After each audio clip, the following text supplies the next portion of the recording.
रूस की जमीन पर कब्जा जमाने के 11 दिनों के बाद यूक्रेन ने 2 मिनट का एक वीडियो जारी किया है। इसमें साफ नजर आ रहा है कैसे यूक्रेन की इन्फेंट्री और आर्टिलरी ताबड़तोड़ हमले कर रही है। पहले मिसाइल दागी, फिर हवाई जहाज से बम गिराए। हेवी शेलिंग के बाद किसी को संभलने का मौका नहीं मिला। रॉकेट लॉन्चर का इस्तेमाल किया। जर्मनी वाले लेपर्ड टैंक लेकर रूस की जमीन पर कदम रखा। सामने जो भी आया वो मारा गया, जो बच गया उन्होंने हथियार डाल दिए। यूक्रेन ने मोर्चा संभाला और रूसी सैनिक जमीन पर औंधे मुंह गिरे नजर आए। एक साथ लाइन से बख्तरबंद गाड़ियां और टैंक में सवार होकर यूक्रेन की सेना ने किया था बॉर्डर पार। 6 अगस्त को रूस की जमीन पर कब्जे की ये तस्वीरें पहली बार यूक्रेनी आर्मी ने जारी की। वीडियो में रूसी चक्रव्यूह को भेदने का पूरा ऑपरेशन दिखाया। वीडियो देखने के बाद ऐसा लग रहा है जैसे रूस बिल्कुल तैयार नहीं था। उसने कभी सोचा नहीं था कि यूक्रेन इस तरह धीरे धीरे 1000 वर्ग किलोमीटर से ज्यादा के इलाके पर कब्जा कर लेगा। दूसरे विश्व युद्ध के बाद रूस की जमीन पर कब्जा करने वाला यूक्रेन इस वीडियो के बाद दुनिया में एक बार फिर से चर्चा का विषय बन चुका है। अब यूक्रेन की मीडिया कुर्स्क वाले वॉर जोन की तस्वीरें दिखा रहा है। यूक्रेन के रिपोर्टर रूस में घुसकर रिपोर्ट जारी कर रहे हैं। ये बताने की कोशिश कर रहे हैं कि यूक्रेनियन आर्मी ने किसी को नुकसान नहीं पहुंचाया, जबकि रूस ने यूक्रेन का सब कुछ बर्बाद कर दिया। रूस और यूक्रेन के बीच जंग के दौरान ही कनाडा ने एक बड़ा ऐलान कर दिया है। कनाडा ने कहा है कि यूक्रेन चाहे तो उसके हथियारों का इस्तेमाल रूस के खिलाफ कर सकता है। कुर्स्क में जमीन खो चुका रूस अब अमेरिका और यूरोप के खिलाफ यलगार भरने लगा है। आरोप लगाया है कि यूक्रेनी आर्मी के आड़ में वेस्टर्न स्पेशल सर्विस के कमांडो रूस में दाखिल हो रहे हैं। जमीन गंवाने के बाद रूसी सैनिकों में गुस्सा और खींच कैसी है, इन तस्वीरों से बयां होती। रूसी सैनिकों पर यूक्रेनी ड्रोन गिरा, लेकिन सैनिक से टकराकर ड्रोन नष्ट हो गया।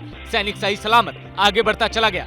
जिस वक्त दुनिया रूस से पूछ रही है कि कुर्स्क में कैसे हारे, तब रूसी रक्षा मंत्रालय डोनेस्क वाले वॉर जोन की तस्वीरें जारी कर रहा है। जब तक वॉर जोन की नई तस्वीरें आती, तब तक रूस ने दावा कर दिया कि यूक्रेन ने एक बार फिर रिहायशी इलाके पर हमला किया। इस बार डोनेस्क के गैलेक्टिका मॉल पर मिसाइल गिरा दी। अमेरिका ने यूक्रेन को अपना रॉकेट सिस्टम दिया है। इसका इस्तेमाल यूक्रेन ने रूस में किया। अब रूसी रक्षा मंत्रालय ने कहा है कि उसने सूमी इलाके में 2 अमेरिकी रॉकेट सिस्टम खत्म कर दिए।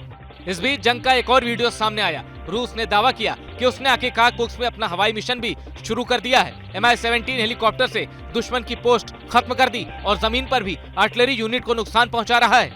900 से ज्यादा दिनों से जारी इस जंग में ना तो किसी की जीत हुई है, ना तो किसी की हार, लेकिन वॉर जोन में जो लोग फंसे हैं वो सिर्फ एक आंकड़ा बनकर रह गए।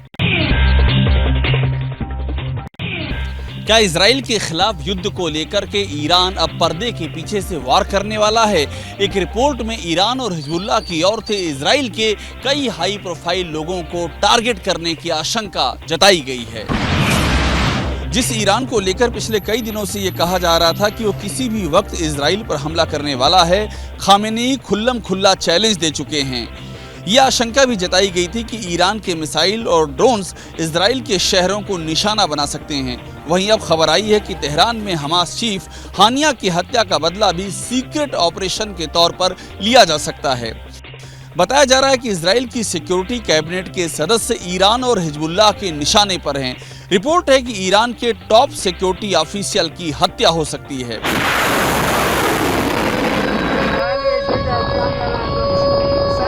सोर्सेस के मुताबिक जिस तरह हानिया को निशाना बनाया गया, उसी तरह से इजरायली मंत्री, इंटेलिजेंस अधिकारी, पूर्व आर्मी अफसर, मोसाद के मेंबर या फिर इजरायली पार्लियामेंट के सांसद को भी टारगेट किया जा सकता है।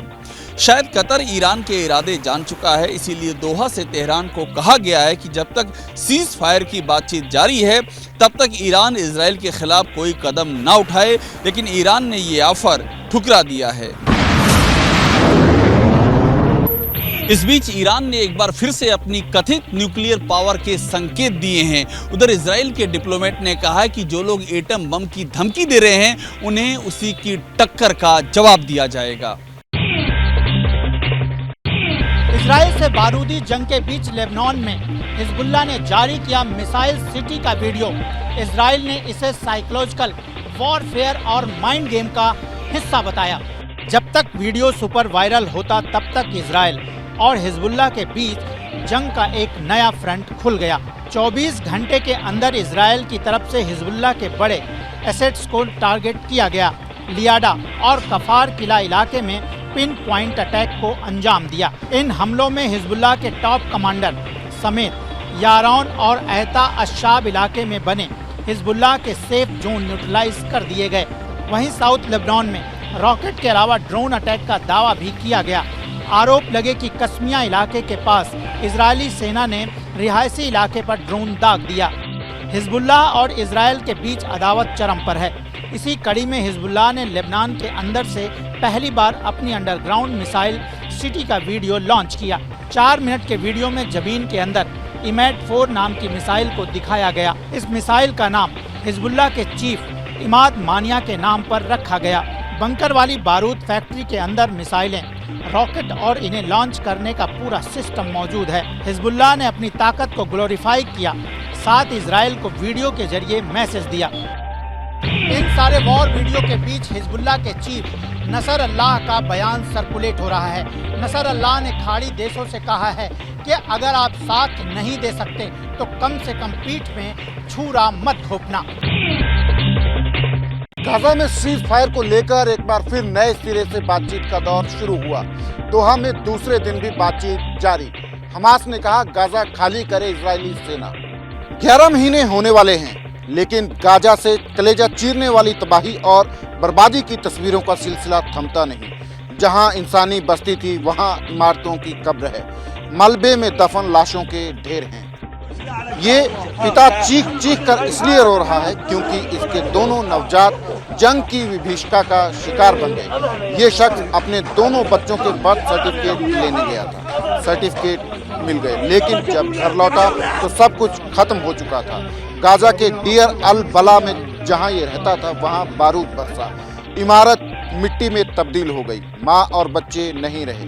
लोगों का कहना है बिल्डिंग पर इजरायली बमबारी हुई जिसमें सब खत्म हो गया। गाजा में हमले की ऐसी कहानियां घर घर मिल जाएंगी, लेकिन लगता है किसी को फिक्र नहीं। आंकड़े आते जा रहे हैं। कोई कहता है 40,000 मारे जा चुके हैं, तो कोई फक्र से कहता है हमने 17,000 आतंकी मार गिराए। लेकिन इस बीच इंसानियत खाक में मिल गई। לכם בעזה, מתמרנים ברפיח, ח'אן יונס, מרכז הרצועה ותוקפים בכל מקום. עד כה חיסלנו למעלה. गाजा में युद्ध विराम की बातचीत को लेकर अमेरिका, कतर कॉन्फिडेंट हैं, लेकिन ये भी मान रहे हैं कि 7 अक्टूबर वाले आतंकी हमले के बाद सिचुएशन बदली है, इसलिए जल्द सीज फायर के आसार कम हैं।